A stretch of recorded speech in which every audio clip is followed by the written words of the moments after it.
like they say, in Mexico, everything's possible. With money. What? No, that's the thing people say. What? In Mexico, everything is possible, or anything is possible. That is a saying in Mexico. So, if anything is possible, even the guy, when we went on the vacation, we went to Cancun, and he was saying, I said, there's nothing up there that I can eat. And he said, well, would you like some pasta without all of the other stuff? Just pasta, they'll just make it for you, just one dish. And I was like, they can do that? And he said, in Mexico, anything is possible. For real? Yeah. That's how he got the dinner on That's how I Christmas. got that, yeah. Because there was nothing else for me to eat, so, yeah. I've never You heard that. can beat them. No. Because I anything can't. is possible. Because anything is possible. I cannot beat them.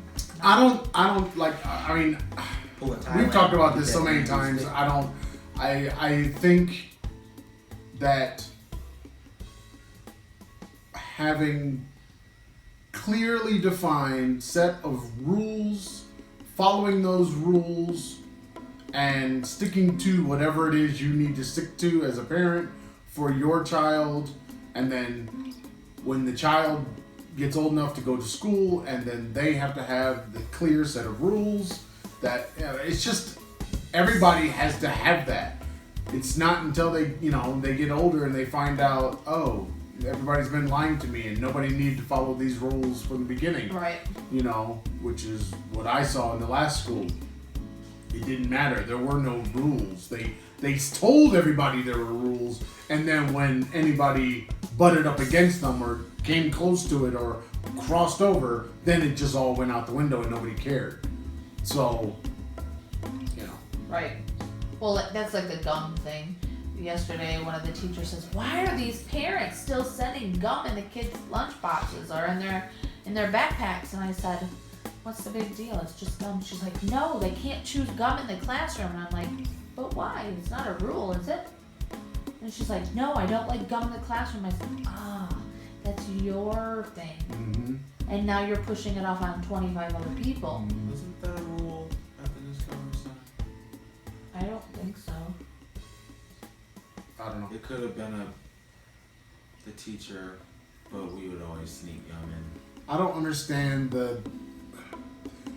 if it's a rule, follow it. If it's not a rule, And quit trying to make then it right. Stop trying to force an issue that's not an issue, making things an issue that you can't.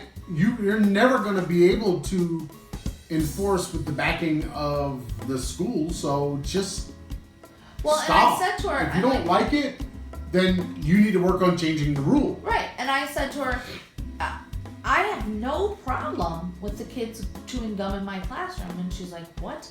I said, it helps them open their mouth wider when they speak. It keeps them busy. Instead of talking, they're chewing their gum and working.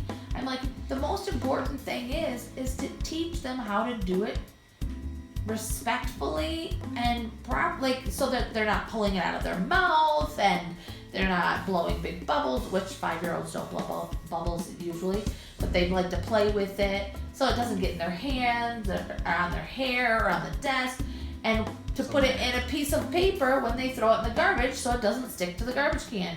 They can't leave it on the floor, they can't put it under the desk. You have to teach them the guidelines of what you find acceptable in the classroom. And she's like, no, I just don't want it there. And I said, okay, but then you have to say that to the parents because the parents are sending it. If you haven't said, I don't want gum in the classroom because of blah, blah, blah, then the parents are going to keep sending it. For me, I don't care. Just, you have to follow these little guidelines. Yep. Which was what we did in the last school. I did all this asking around to people who've been there for 25 years or more. Is it a school rule they can't chew gum in the classroom?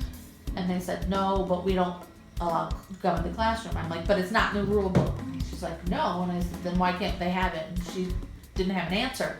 So we asked a couple of other people who'd been there a long time, and none of them had an answer either, except for it wasn't in the rule book.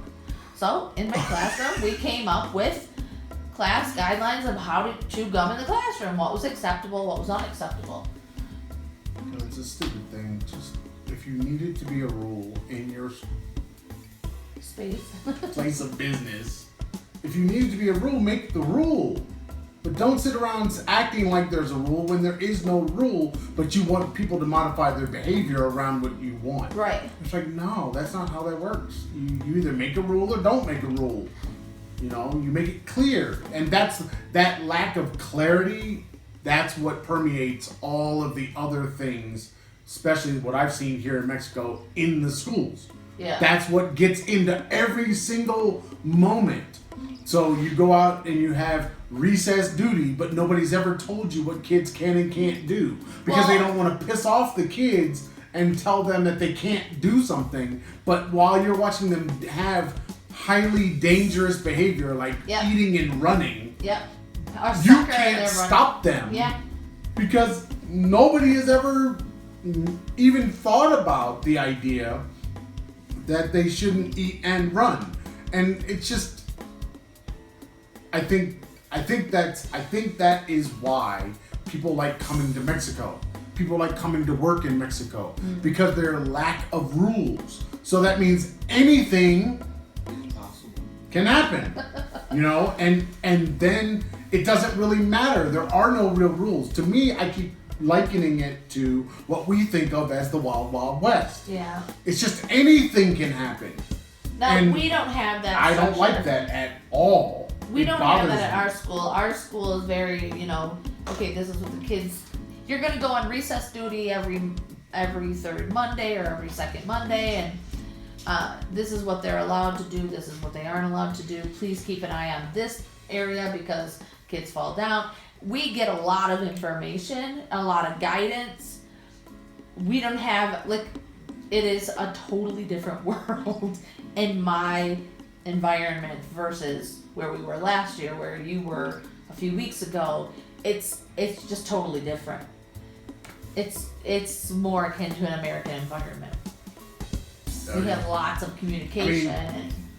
I think it's one of the things of being American or being in Western culture that apparently is not here is a rules-based system. Yeah. And that rules-based system is in all areas of activity, and that's the thing that I'm always looking for. When you went to China, you just expected that it wasn't going to be a rules-based system, and it's not.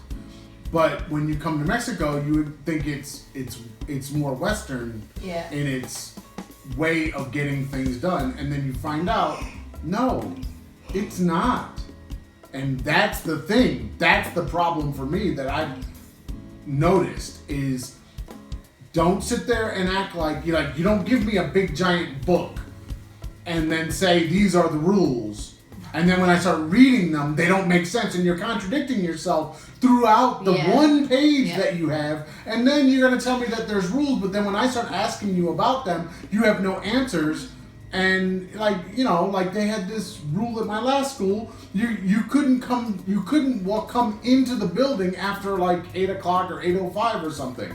So then when I said, look, I can't get an Uber today for whatever reason, I might be late. Should I just not come in? And they were like, no, it doesn't matter. That's what I was told. So I was like, then why do they keep stressing this rule? Why do they keep threatening us with it if it didn't matter from the beginning? It's like, then you don't have rules. Yeah. Don't act like you have rules when you don't have them. Whereas our kids, our kindergarten kids, if they're not there in those gates by 9:30, their parents might as well turn around and take them home because they're not getting in. Which I think is weird. But I don't think that's. I don't see the point. I get that you need to be on time, but it seems like punishing them with a day without school is not a. And I never understood this. Most children, especially in middle school and high school, don't want to be there anyway. Right. So to keep them out while it's a thing for their parents, it's like punishment for the parents. Yeah. But the child is like, woohoo, day off. Yep. You know, so you're not really hurting them. It's like when they wanted to punish the one girl at my last school for smoking and not doing what she was supposed to be doing. But then, and she was never smoking, but they wanted to punish her for that by making her stay home. But I think the thing that she was doing, she was not participating in what the school was doing because she had no interest in what the school was doing. So you just made her stay home from something that she didn't want to go to anyway. Right. Because she couldn't go to the next outing. But she didn't want to go to it in the first place. So it's like, and so you made her take what she wanted. Right. Really? And you called that punishment. Yep. You know? But then when it came down to, do you do your schoolwork, they wanted to exempt her from doing the schoolwork that she missed by being kicked out of school for 2 days. It's like, but that, now you told her that she can just stay home and she doesn't have to do any work? Right.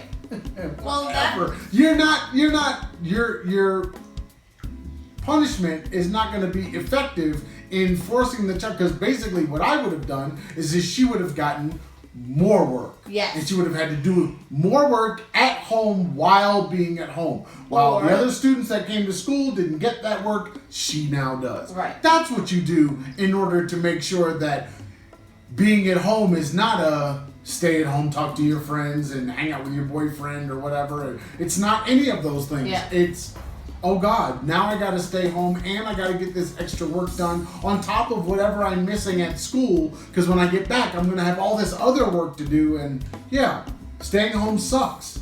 That should be the thing that people get out of being forced to stay home or forced to not come to school. Right. That staying home is not a good thing. Yep. And your parents are angry at you. Uh-huh. You know, Well, 'cause I never wanted to be I didn't want to be kicked out home. of school for any reason. I in would high go to school, even if I was bleeding from my eyeballs, I would go to school, because if I stayed home, I would have to clean. Whether I was sick or not, I would have to clean the whole house. And so for me, I'm going to school. I don't care what the problem is. But this whole punishment thing leads into the next one. Uh-oh, there's a next one? I have 3 things. Oh, boy.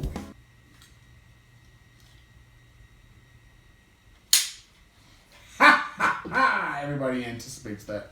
If you want to follow the Traveling Fars, you can follow us on the YouTube, Facebook, Pinterest, iTunes, Spotify, or the Google Podcast at the Traveling Fars. If you like the Instagram or the Twitters, Traveling Fars. If you like the email, travelingfars@gmail.com, and the blog space, thetravelingfars.blueberry.net. No E's in the blueberry. So I'm out of here. Say goodbye to the people. Bye, people. Peace.